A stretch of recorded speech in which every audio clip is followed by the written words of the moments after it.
கண்ணு சிவக்க நின்னு பேசும் கோபந்தா ஒரு அறியும் கண்ணுக்குள்ள உள்ள ஈரம் எனக்கு மட்டும்தானே தெரியும்.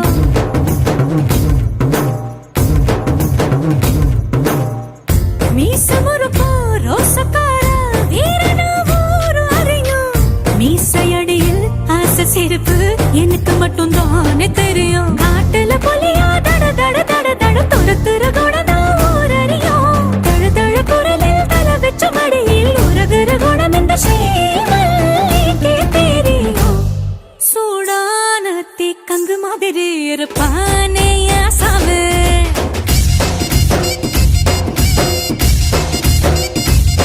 லேசான பஞ்சு மாதிரி பச்சை புள்ள சாமி